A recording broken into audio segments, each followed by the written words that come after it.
vamos ao que interessa. Nessa manhã nós vamos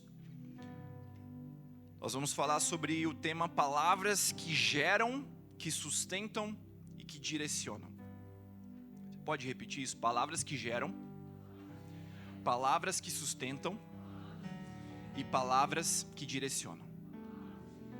No final das contas, tudo isso tem a ver com o poder da palavra. É isso que a gente precisa sair dessa manhã entendendo na dimensão do Senhor, qual é o poder de uma palavra que o Senhor libera e qual é o poder das palavras que nós liberamos.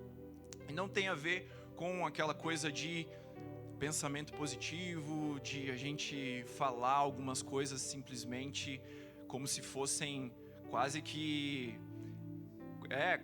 um mantra ou quase que uma superstição. Não tem a ver com isso, mas a gente vai entender na palavra de Deus, nas escrituras, o que nós aprendemos sobre como Deus usa a palavra para gerar, para sustentar e para direcionar, e como nós, como seus filhos, somos encorajados a usar as nossas palavras também para gerar, também para sustentar e também para direcionar. Antes disso, eu quero que você feche os teus olhos aí e coloque a mão no seu coração. Nós cremos que o Senhor já está aqui. Nós cremos que Ele já passeia nesse ambiente. Agora eu quero que você ore sobre a tua vida. Se você quiser, pode falar. Se você não quiser falar, ore aí no seu interior. Mas ore sobre a tua vida. Porque nós cremos que em um ambiente como esse, nós cremos que em uma manhã como essa, onde a palavra de Deus é aberta, palavras de direção, palavras de resposta, elas serão liberadas sobre a sua vida em nome de Jesus. Então, ore e peça isso ao Senhor agora. Pai, em nome de Jesus, nós nos rendemos diante da Tua palavra, Pai. Diante da Tua palavra, Senhor, nós rendemos a nossa mente, nós rendemos os nossos corações, rendemos o nosso entendimento, Senhor, e declaramos, Pai, vem e traga revelação nessa manhã, em nome de Jesus. Vem e traga direcionamento, traga entendimento, Pai, em nome de Jesus, que o Teu Espírito realinhe, Senhor, o nosso interior, realinhe as nossas vidas, realinhe as nossas palavras, a Tua palavra nessa manhã, em nome de Jesus, Pai. Nós repreendemos a distração, nós repreendemos, Senhor, todo o espírito contrário tentando gerar qualquer tipo de confusão aqui nessa manhã. Estabelecemos o Teu governo sobre este ambiente, sobre as nossas vidas, em nome de Jesus, e declaramos que tudo aquilo que o Senhor já planejou para este tempo, isso vai se cumprir, Pai, em nome de Jesus, em nome de Jesus. Amém. Amém. Quando a gente fala sobre o poder das palavras, você precisa entender que já na ciência, existem estudos que comprovam a respeito do poder das palavras. E óbvio, na palavra de Deus, a gente vai, ao longo dessa manhã, falar e mostrar de várias formas diferentes como ela se revela a respeito disso. Tem um estudo que eu ouvi recentemente, num treinamento que eu participei, que é muito legal. Ele mexeu bastante comigo, me fez entender algumas coisas sobre a minha vida e me fez entender algumas coisas sobre como eu devo lidar com a minha filha.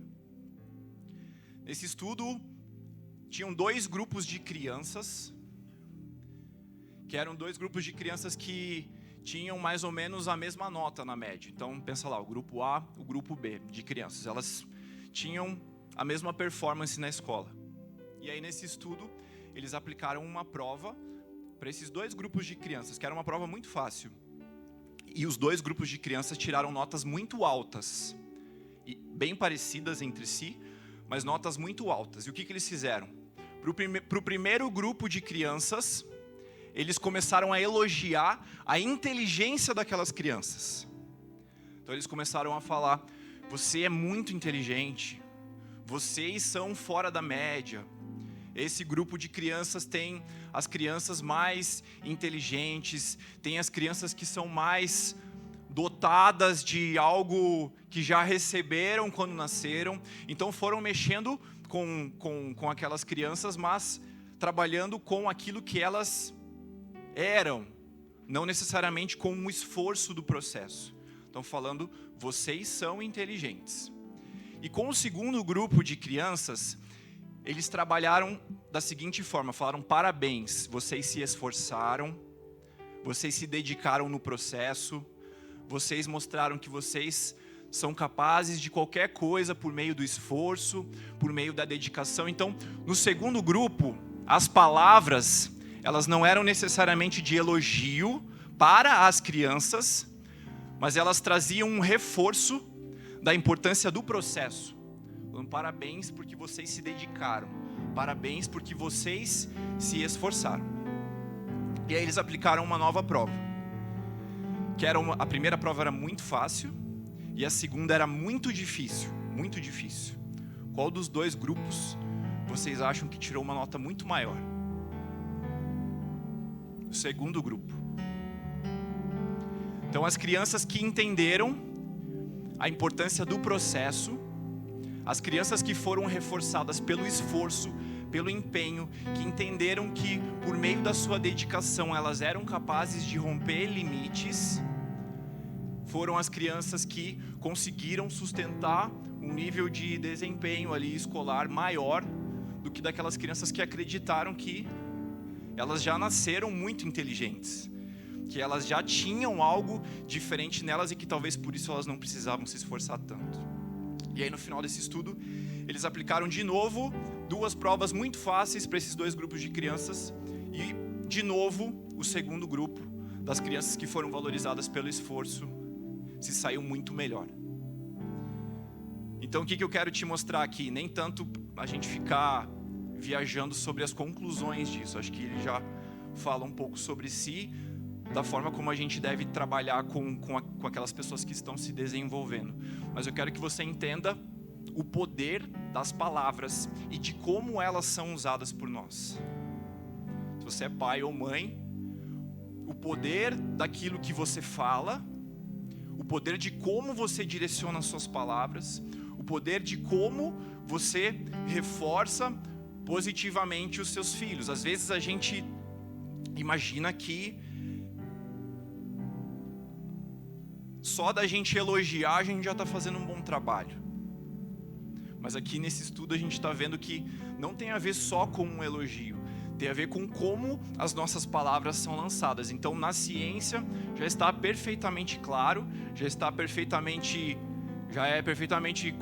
todos concordam que existe o poder nas palavras que nós lançamos e na forma como nós lançamos essas palavras. E a Bíblia, ela aborda essa realidade de inúmeras maneiras diferentes. Desde Gênesis, a gente vê o poder da palavra de Deus no capítulo 1, passando por Salmos, a gente vê o poder da palavra no Salmo 119, que é o capítulo mais extenso da Bíblia. A gente vê lá em João, no capítulo 1, o Evangelho revelando que o próprio Cristo é a palavra encarnada, é o Logos encarnado. Em algumas versões, ele é o Verbo encarnado. E a gente vê até Apocalipse, quando o apóstolo João ele fala que ele foi preso na ilha de Patmos por causa da palavra. Então a palavra de Deus do início ao fim, as escrituras do início ao fim, elas nos mostram sobre o poder da palavra de Deus e sobre o poder de nós exercermos essas palavras. E se nós entendemos que, como diz lá em Romanos 11:36, se dele, por ele e para ele são todas as coisas, se ele é a origem, o fundamento e a finalidade, nós podemos também crer que ele é o Deus que libera palavras que geram, palavras que trazem origem, palavras que sustentam, palavras que estabelecem processos, e ele é o Deus também que libera sobre as nossas vidas palavras que direcionam. Amém? Vamos ao primeiro, palavras que geram. Eu creio que existem 2 formas diferentes de termos palavras que geram algo do nada, e aí somente o próprio Deus pode gerar algo do nada. Então se nós formos lá em Gênesis, no capítulo 1, no verso 3, e disse Deus, haja luz, e houve luz. Então nós vemos que o nosso Deus, do nada, por meio da sua palavra, foi capaz de criar todas as coisas. Então a criação daquilo que vem do nada, é aquilo que somente o próprio Deus pode fazer. E nós vemos em João 1:3 que todas as coisas foram feitas por intermédio dele, do Logos, de Cristo, que é a palavra. Sem ele nada do que existe teria sido feito. Então nós vemos que na criação existe uma palavra que é vocalizada, existe uma palavra que Deus de fato libera de forma literal. Mas nós vemos que o próprio Cristo, que é a palavra, ele participou da criação. Porque lá em João nós vemos que sem Cristo, que é a palavra, sem ele, nada do que foi feito teria sido feito. Então aquele que traz vida, aquilo que ainda não conhecia a vida, é a palavra do nosso Deus. Mas nós entendemos também que por meio de uma palavra do Senhor, que pode ser inclusive liberada pela boca dos seus servos, pela boca dos seus filhos, mas por meio de uma palavra que o céu libera, existe também não só a criação do nada, mas existe também a ressurreição. Aquilo que já foi vida um dia, mas não é mais vida, nós sabemos que por meio da palavra de Deus recebe o fôlego de vida mais uma vez. Então, acho que a gente lembra quase naturalmente lá de Ezequiel 37, da passagem do Vale de Ossos Secos. Aqueles ossos, eles já foram vida em algum momento, mas a passagem toda, o capítulo inteiro, ele nos fala sobre o nosso Deus, falando para o profeta: profetiza, profetiza, libere as palavras. Mas aqui tem um versículo específico que eu quero que você preste atenção, que é Ezequiel 37, verso 4. Ezequiel 37, verso 4. A palavra de Deus diz assim: isso é o Senhor declarando para Ezequiel: ossos secos, aliás, Ezequiel declarando sobre as circunstâncias: ossos secos, ouçam a palavra do Senhor. Nosso pastor João tem citado com alguma frequência João Batista, que a voz do que clama, o clamor é do Senhor, o clamor é de Deus, o clamor é do Espírito, e João é a voz. Aqui nós vemos que a palavra que ressuscitou o vale de ossos secos, na verdade ela era uma palavra do Senhor, que foi liberada por meio da boca do profeta. Então por meio da boca do profeta, Deus libera palavras que são capazes de ressuscitar vidas, de ressuscitar famílias, de ressuscitar a saúde, de ressuscitar negócios, de ressuscitar situações. Por meio da sua boca, Deus pode liberar palavras para trazer vida àquilo que estava morto. Você pode dizer amém? Então, ossos secos, ouçam a palavra de Deus. A voz é nossa. Mas quando nós estamos conectados com o Espírito, quando nós estamos conectados com as Escrituras, nós podemos, e Deus quer que nós sejamos nesta geração a boca que libera as palavras que são as palavras do Senhor. O Senhor tem para nós que nós sejamos a voz dessa geração, que é uma voz que libera vida e não morte, que é uma voz que ordena ressurreição e não murmuração, que é uma voz que declara para que os ossos, eles tomem o seu lugar novamente e não somente critica as realidades. O profeta poderia ter falado: puxa vida, olha só que miséria isso aqui.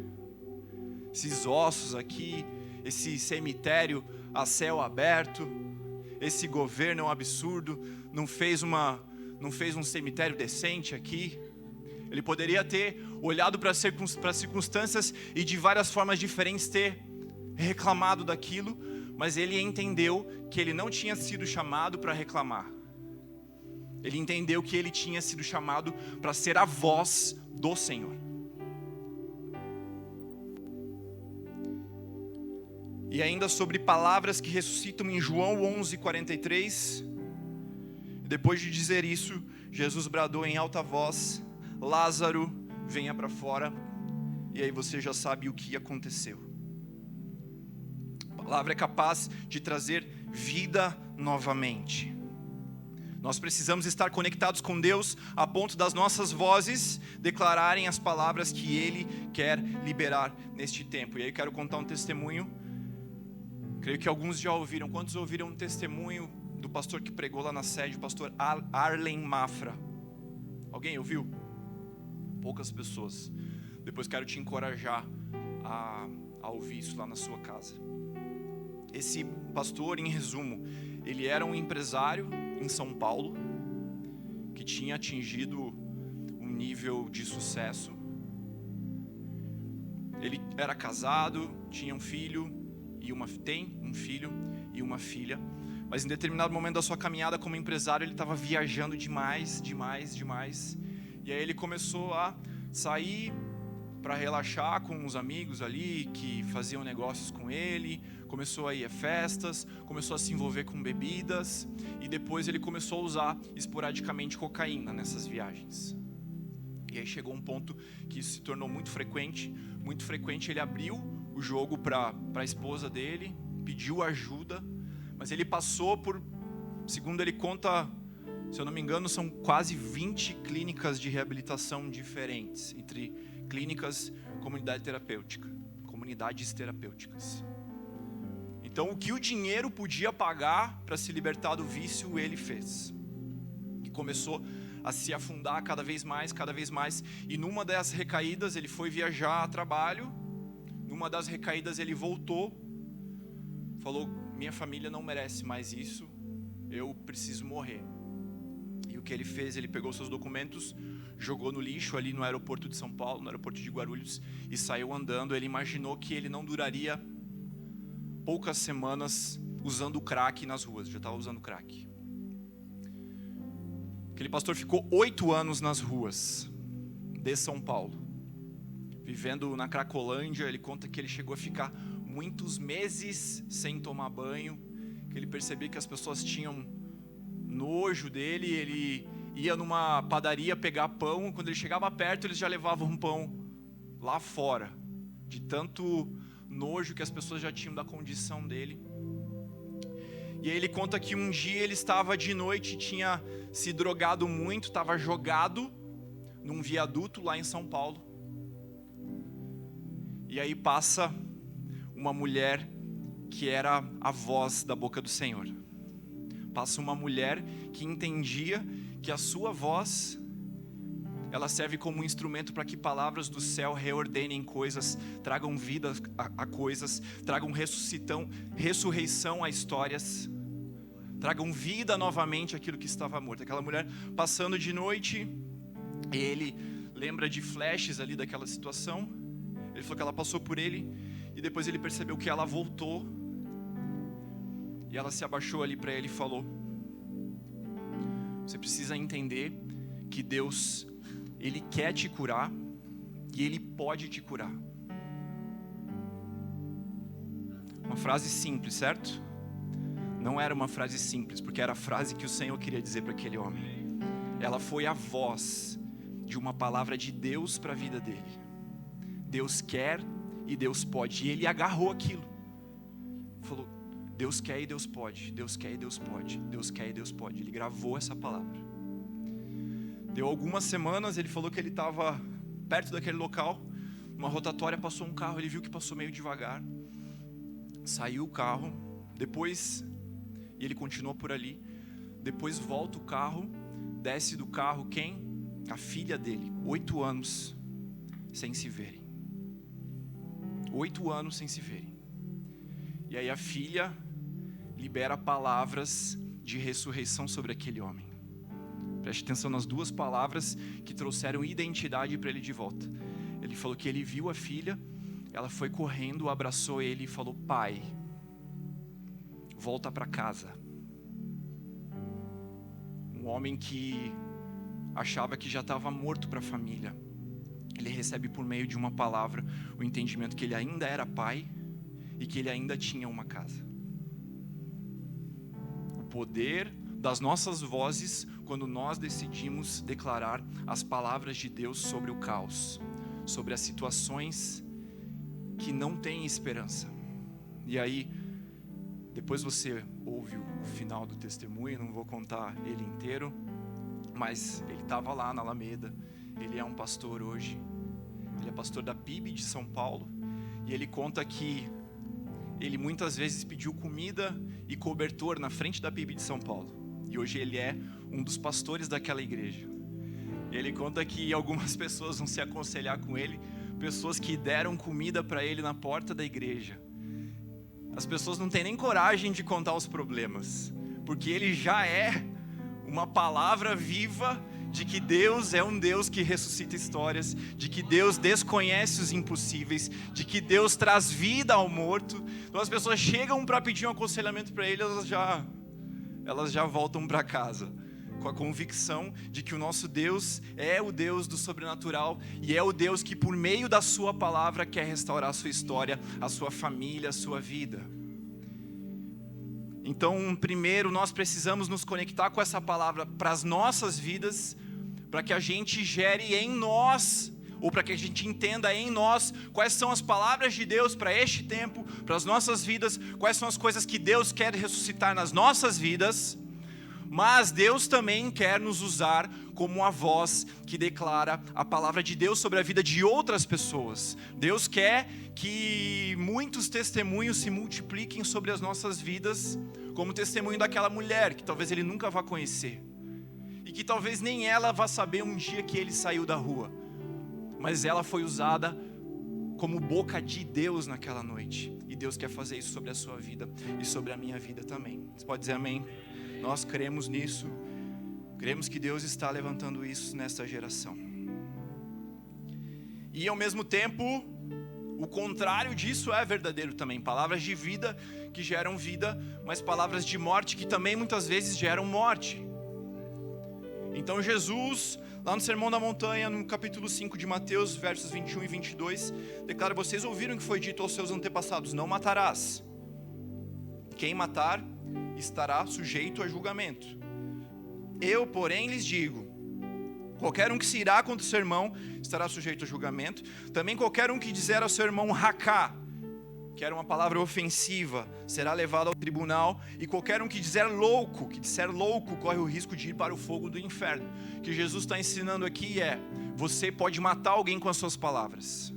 Você pode matar sonhos com as suas palavras. Você pode matar o desenvolvimento de uma criança com as suas palavras. Da mesma forma como nós somos chamados para sermos a boca que declara as palavras de Deus, o inimigo também quer usar as nossas palavras para que morte seja liberada em ambientes. Às vezes isso acontece das formas mais simples. E quero te contar um exemplo também de uma pessoa que é próxima de nós. Era um menino que, quando ele era bem novinho, ele fazia aula de música, e em algum momento a professora de música falou para ele que ele cantava mal. Uma criança ali de 6 anos, mais ou menos, recebeu essa palavra na frente dos outros amiguinhos ali, de que ele cantava mal.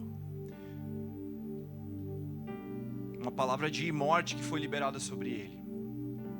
E ele agarrou aquilo e ficou por muitos anos, a partir daquele momento, sem conseguir cantar nenhuma palavra em público. Uma palavra infeliz, com certeza aquela pessoa não fez aquilo por maldade, mas uma palavra infeliz, uma palavra desconectada do Espírito Santo, que gerou algo na vida de uma criança. E depois os pais começaram a trabalhar aquilo com aquela criança, identificaram que tinha acontecido alguma situação, porque ele tinha já revelado que ele tinha um trauma sobre isso, identificaram a situação, começaram a investir nele, começaram a trabalhar na vida dele, começaram a lançar palavras de vida sobre aquele chamado, e aquele menino, tempos depois, se tornou um ministro de adoração. Mas, da mesma forma como os pais tiveram um trabalho imenso para desfazer aquilo que foi feito, da mesma forma como eles tiveram que liberar palavras de Deus, palavras para afirmar o chamado daquele jovem, ele recebeu uma palavra desconectada com o Espírito Santo, e foi a partir dali quase o inimigo conseguiu enterrar um chamado, quase. Então eu quero que você entenda que nós somos sim chamados para sermos boca do Senhor, mas nós precisamos colocar as nossas vidas diariamente. Por isso o orar sem cessar, não só diariamente, mas o tempo todo, também para que as nossas palavras não sejam palavras de morte. Nós queremos que o Espírito que habita em nós, ele é um Espírito de vida. E por isso não faz sentido que nós como igreja, dentro das nossas casas, com os cônjuges, com os pais, com filhos, com amigos, com sobrinhos, não faz sentido que a gente libere palavras que possam gerar feridas, que possam gerar traumas, e por isso nós precisamos clamar para que o Espírito Santo, ele seja sim um filtro daquilo que nós dizemos. Ele seja sim um filtro. Mas nós queremos em nome de Jesus que não somente não seremos os portadores dessas palavras, como o Senhor encontra em nós, em nome de Jesus, uma igreja que é portadora de palavras de vida. É isso que nós cremos. Então palavras que geram, palavras que têm a capacidade de fazer algo brotar do nada, ou palavras que têm a capacidade de ressuscitar histórias, sonhos, chamados, propósitos, destinos. Agora nós vamos falar sobre as palavras que sustentam. Abre por favor em Hebreus 1:3. Hebreus capítulo 1, verso 3. A gente leu Gênesis 1:3, João 1:3, agora Hebreus 1:3. O que isso significa? Nada.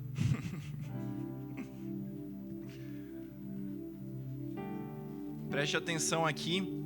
Eu ia pregar nesse texto aqui, Hebreus 2, 3 e 4. Presta atenção que tem um tesouro escondido aqui. O Filho é o resplendor da glória de Deus e a expressão exata do seu ser, sustentando todas as coisas por meio da sua palavra poderosa. Vamos até aqui. Então a gente está falando sobre palavras que sustentam. Hebreus 1:3 nos mostra que Jesus é aquele que sustenta todas as coisas por meio da sua palavra. Mas olha aqui, isso que está traduzido aqui como a expressão exata do seu ser, tem um aplicativo que eu gosto de procurar às vezes algumas coisas no original. E aqui eu achei uma pedra preciosa. O original para a expressão exata do seu ser é exatamente a palavra como nós conhecemos, caráter.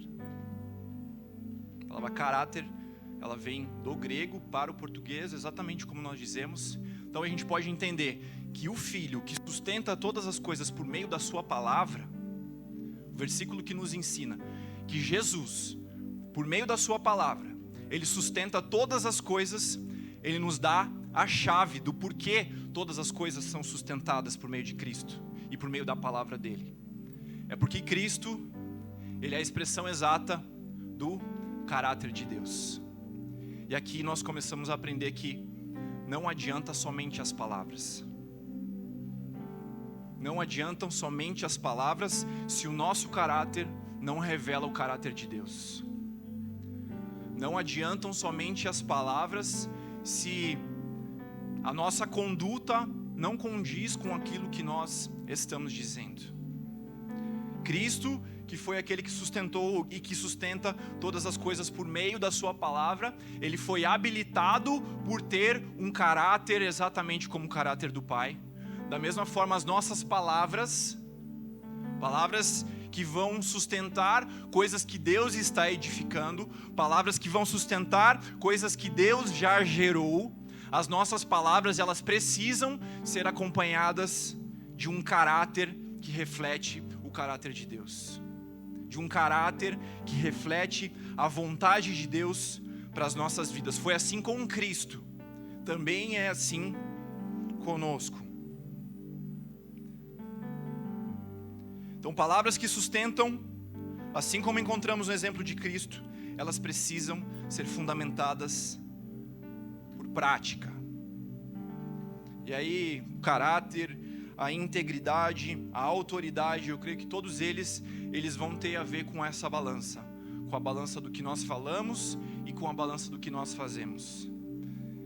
Lucas 4:32 nós vemos que as pessoas admiravam a doutrina de Cristo porque a sua palavra era com autoridade. E em outras passagens nós vemos que as pessoas se maravilhavam com o que Jesus ensinava, porque ele não ensinava como os fariseus, ele ensinava como quem tem autoridade. E de onde vem a autoridade? Ela vem do Espírito, mas a autoridade para você falar sobre um tema, a autoridade para a gente falar sobre um assunto é quando nós vivemos aquilo, quando nós já conhecemos aquilo. Então o ensino que vem com autoridade, ele é um ensino que ele é acompanhado das palavras, mas do outro lado da balança existe a prática. Da mesma forma, a integridade, palavras e prática. Então as palavras que sustentam todas as coisas, que são as palavras de Cristo, elas são sim fundamentadas num caráter de Jesus, que é a expressão perfeita do caráter de Deus, mas as nossas palavras que sustentarão famílias, as nossas palavras que sustentarão propósitos que Deus está gerando, as nossas palavras que sustentarão ministérios que Deus está gerando, elas precisam ser palavras acompanhadas de prática. É por isso que lá no começo nós dissemos que não tem só a ver com o pensamento positivo, não tem a ver com algo supersticioso do poder das palavras. Ele tem a ver com transformação de mente, tem a ver com clamarmos para que o Espírito faça em nós filhos de fato com caráter, a imagem e semelhança ao caráter de Deus. E ele tem a ver com palavras, sim, que são liberadas, mas fundamentadas sobre vidas que agradam ao Senhor. E nós vemos lá em Mateus 7:24, portanto, quem ouve, isso é lá no final do Sermão da Montanha. É denso o Sermão da Montanha, Jesus fala muita coisa sobre doutrina, coisas novas, entendimentos novos sobre a lei antiga, inclusive a gente já leu uma passagem do Sermão da Montanha, e aí no final daquele sermão Jesus fala, olha gente, quem ouve essas palavras e as pratica é como um homem prudente que construiu a sua casa sobre a rocha. Ouvir e praticar. Ouvir e praticar. Gera consistência. Gera sustentação. Então aquele que ouve e pratica, ele constrói algo, mas ele constrói sobre a rocha. Então o que a gente aprende aqui é que palavras de Deus podem gerar coisas. Palavras de Deus podem fazer com que a gente comece a construir coisas. Mas se a gente construir sobre o solo errado, não vai durar. Se a gente construir sobre a areia, não vai durar. Se a gente construir sobre o mangue, não vai durar. O que Jesus está falando é, sim, construam, sim, existem palavras minhas sobre vocês, para que vocês edifiquem coisas novas nesse tempo, mas precisa ser construído sobre um solo da consistência, do ouvir e praticar. Precisa ser construído sobre o solo do caráter, senão não vai durar a tempestade. E um dia a tempestade vem, irmãos. Esse a gente não encontra na caixinha de promessas, mas ela vem, isso é certeza. Mas o que nós sabemos é, tem de bom ânimo, porque eu venci o mundo, é o que Jesus declara. Nós sabemos que Ele estará conosco por todos os dias, até o final dos tempos. Essa é a promessa que nós temos, mas a tempestade ela vem. Então a importância de nós construirmos algo sobre a rocha da consistência, da integridade, da autoridade, do ouvir, do ensinar, mas do praticar, do caráter. E aí, eu estava conversando com a Melina esses dias, como a gente percebe que existem muitos filhos que conhecem o Evangelho quando são criança e que acabam se desviando dos caminhos do Senhor por não encontrar essa integridade, esse equilíbrio entre o discurso e a prática dentro de casa. Eu não estou falando que todas as pessoas que saem de casa, todos os filhos que saem de casa é por causa disso. Não estou falando isso. Estou falando que a gente percebe que existem muitos jovens, muitos adolescentes que querem ou que já abandonaram o Evangelho e que falam isso no seu discurso. Eu não quero ser igual ao meu pai. Eu não quero ser igual à minha mãe. Trazendo o contexto de lares em que ouviam coisas, mas que na prática percebiam coisas diferentes. Então tinham ensinamento, tinham algumas doutrinas, tinham algumas regras, mas na prática filhos que muitas vezes não enxergaram consistência entre as atitudes, entre o comportamento e entre aquilo que era ensinado. E talvez, eu creio pessoalmente, que essa é uma das coisas mais destrutivas para uma criança. Acho que esse é um dos erros mais graves que nós como pais podemos cometer. Os nossos filhos enxergarem nas nossas atitudes inconsistência com aquilo que nós estamos ensinando ou com aquilo que nós estamos falando. Então vou dar um exemplo bem simples. Alguns dias, na verdade no domingo passado a gente saiu aqui do culto, começou um vendaval, aquela cara de chuva, a gente foi para uma pizzaria, paramos o carro lá dentro, começou a chover muito, e com vento, e a gente com a Betina já estava chorando, e aí a gente acabou decidindo ir para outro lugar. E aí quando estava saindo da pizzaria, dei a ré, sou meio meia roda assim para manobrar o carro, dei a ré, eu olhei retrovisor, tal, nada, e aquela chuva, a Betina reclamando. De repente eu senti que encostei em alguma coisa. Falei, cara, eu bati em alguma coisa. Aí a Betina, não, acho que não. Eu falei, não, acho que eu bati.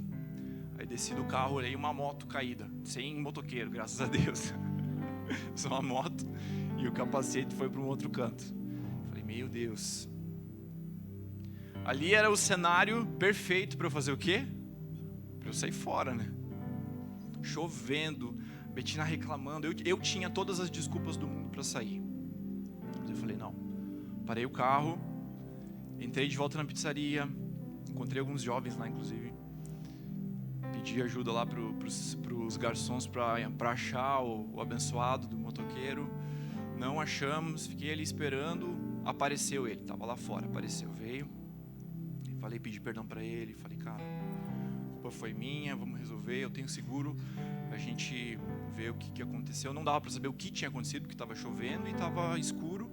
Então ele pegou meu número e falou, não, cara, de boa. E saiu. E depois de alguns dias ele foi ver o que tinha acontecido. Tinha dado R$45 o conserto. Quebrou o retrovisor dele e o pisca. E quando eu entrei no carro, eu falei para Betina, falei, filha, o pai fez uma besteira, bateu o carro aqui agora, a culpa foi minha. E aí o pai teve que sair para resolver a situação que gerou. E aí conversei com o motoqueiro, tá tudo bem com ele, e o pai vai pagar o prejuízo que causou lá para ele. Sem ter a mínima ideia do quanto isso me custaria na prática em termos de preço. Mas o que a gente precisa entender é que algumas coisas elas têm preço, mas elas não têm valor. O valor delas é infinito, é incalculável. Então a Betina ficou lá, coto, e não entendeu nada do que eu falei. Mas ela o que Deus me permitiu ali, não era o objetivo daquela situação, mas o que Deus me permitiu foi trazer exemplos práticos e ensinamentos ali para ela, por meio daquilo que ela estava vendo eu fazer. Agora pensa comigo, qual seria a diferença para vocês se eu tivesse ido embora no domingo? Na boa, nenhuma. Eu estaria aqui pregando e ok. Agora pensa o que isso geraria no coração da minha filha e no coração da minha esposa. Eu como pastor, como alguém que ensina pessoas, como alguém que ensina dentro de casa, se eu tivesse dado alguma desculpa qualquer e tivesse saído no domingo, não tivesse parado o carro. Cara, pode pensar, R$45. Tem coisas que não tem a ver com um preço, tem a ver com um valor. E Deus, Ele permite que a gente, nas pequenas coisas, a gente revele o caráter de Jesus para as pessoas que a gente ama. A gente, nas pequenas coisas, revele o caráter de Jesus para os nossos familiares que ainda não conhecem Ele. Que a gente, nas pequenas coisas, revele o caráter de Jesus no nosso trabalho, na forma como nós fazemos os negócios, na forma como nós lidamos com empregados, com funcionários, da forma como nós lidamos com uma pessoa que vai na nossa casa fazer um serviço lá. Então as palavras, elas são sim importantes, elas são sim fundamentais, mas elas precisam ser acompanhadas da consistência e da prática. E aí você sabe, o nosso pastor João, ele com muita frequência, eu acho muito lindo isso, com muita frequência ele conta histórias do pai dele, do pastor Sebastião, coisas que marcaram a infância, a juventude dele. E poucas vezes eu me lembro dele contando coisas que o pastor Sebastião ensinou, mas eu me lembro de muitas histórias que o pastor João conta no púlpito, de coisas que ele viu o pastor Sebastião fazendo, que marcaram o caráter dele, marcaram a vida dele como filho. Então é óbvio que o pastor Sebastião, talvez, centenas de vezes tenha botado a cabeça na mão dele, tenha orado, tenha profetizado, tenha declarado palavras de Deus sobre a vida dele, mas aquilo que mais marcou o coração dele, aquilo que mais marcou a vida dele, foram as histórias dele observando o pai fazendo coisas, né? Do que ele contou, acho que semana passada, do dia que ele foi expulsar o demônio de madrugada, voltou dando glória a Deus. Ele não precisou ensinar nada ali, não precisou liberar uma palavra específica, mas a atitude, a consistência, a integridade, o caráter geraram uma marca no coração daquele filho, que ele nunca mais esqueceu. E eu posso agradecer a Deus também, porque embora eu não tenho lembranças, porque era algo que não era uma prática, meu pai orando por nós, mas eu recebi uma herança de caráter aprendendo com ele também, vendo ele fazendo coisas.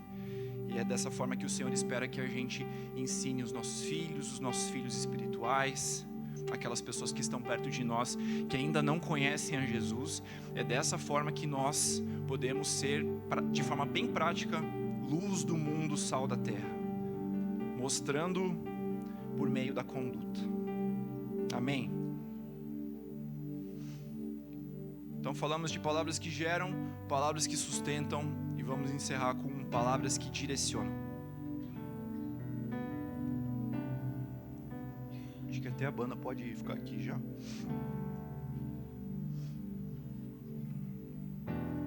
Então no Salmo 119, eu já citei ele aqui, ele é um salmo que ele é longo e ele fala por muitas vezes sobre a palavra de Deus.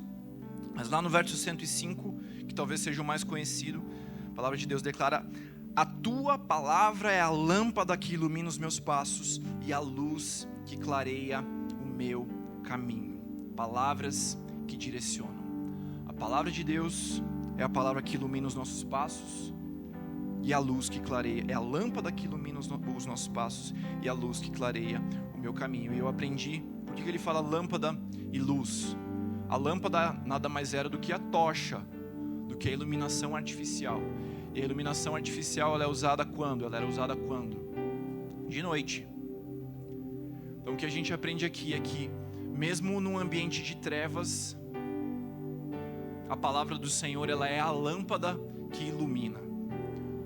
Mesmo num ambiente onde haja a luz do dia, a própria luz do dia é a palavra de Deus. Seja no dia bom, seja no dia em que a gente olha para cima, enxerga o sol, dá um sorriso, ou seja, nas trevas da noite, da tristeza, da desesperança, da dor, a palavra de Deus é o que nos traz direção. A palavra de Deus é o que ilumina os nossos caminhos, para que a gente enxergue quais são os próximos passos, para que a gente enxergue onde nós estamos e para que a gente tenha de fato direção do céu.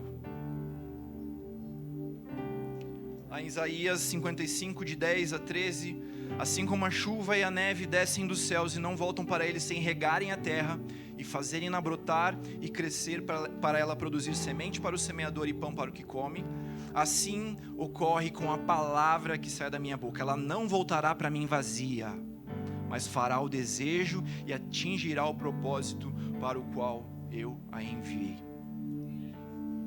Nós vemos que Deus, ele libera palavras para cumprir propósitos.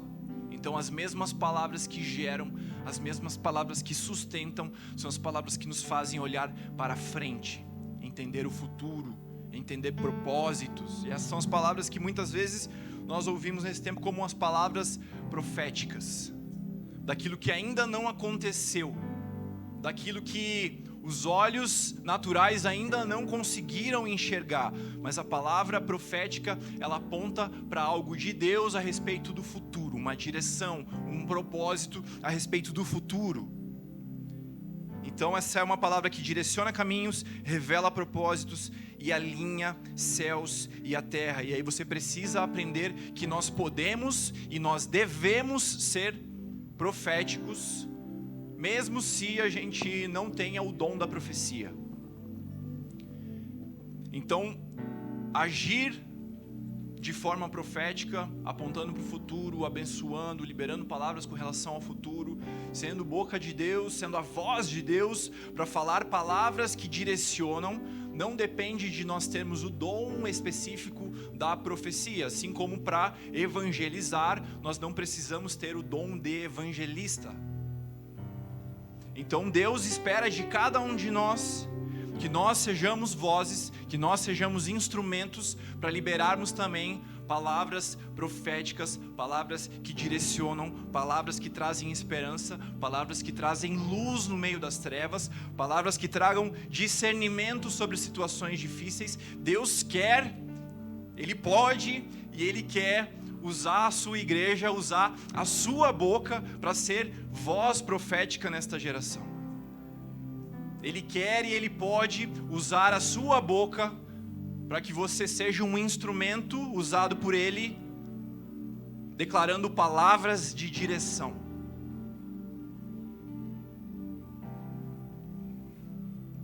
E aí eu tenho uma experiência pessoal bem simples sobre isso, mas estava um dia, recebi uma mensagem de um jovem. Ele estava me mandando uma pregação de um menino que prega em praça e tal.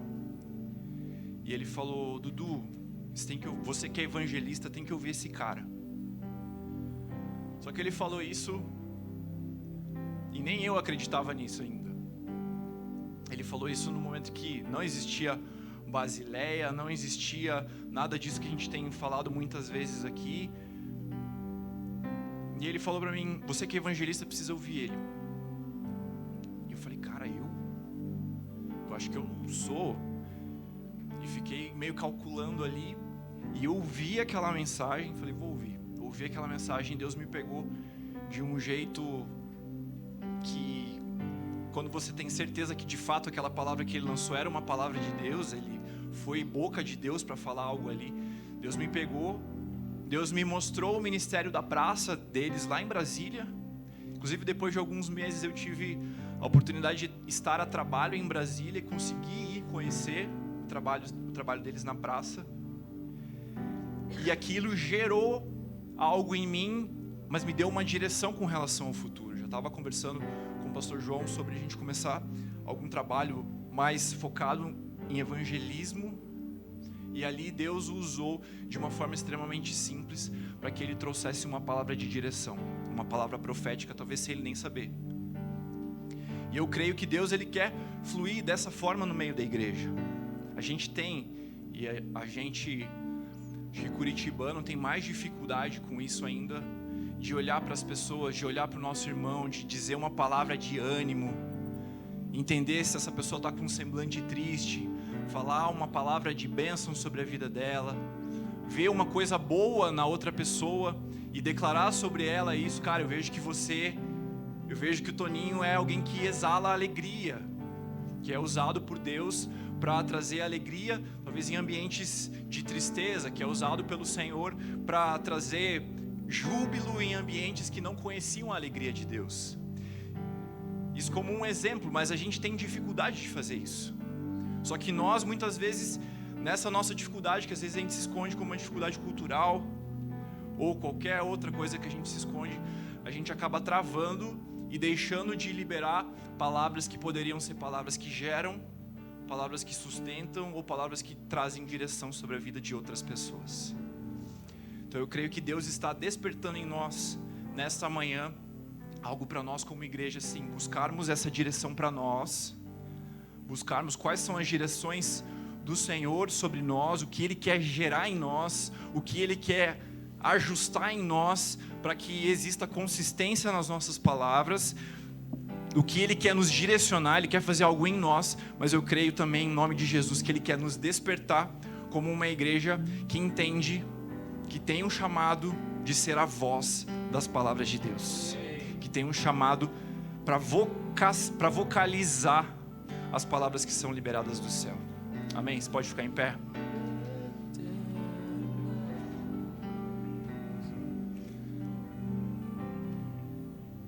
Então nós vamos orar sobre isso agora. Se você entendeu algo sobre a sua vida que você gostaria de trazer aqui no altar do Senhor, primeiro nós vamos orar por isso.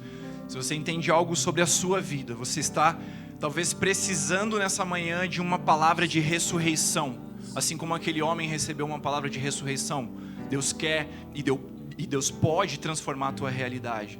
Talvez você tenha identificado que as tuas palavras, elas precisam encontrar consistência naquilo que você faz. Talvez o Espírito tenha te mostrado coisas que você precisa mudar, ajustar na tua prática ou no teu discurso. Talvez você esteja buscando para a sua vida essas palavras de direção. Então nós vamos orar por isso num primeiro momento. Quero que você levante sua mão onde você está, se você gostaria de colocar isso diante do Senhor.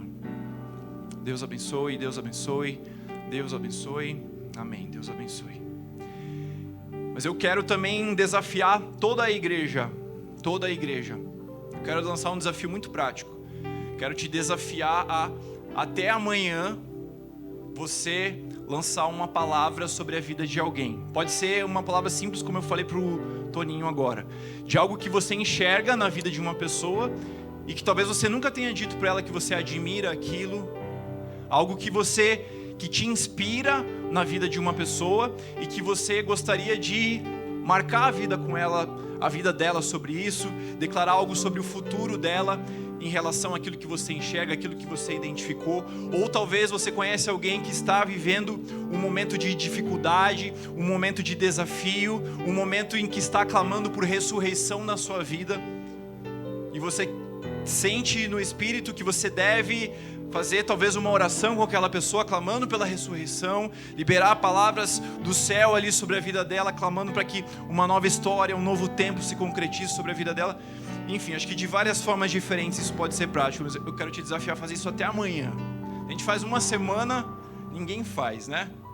Então, pensa aí, as pessoas que estão perto de você, pensa nas pessoas que você vai enxergar, ou que você vai cruzar amanhã. E eu creio que o Espírito Santo, Ele quer nos usar cada vez mais como as vozes que liberam palavras do Senhor sobre esse tempo. Amém? Então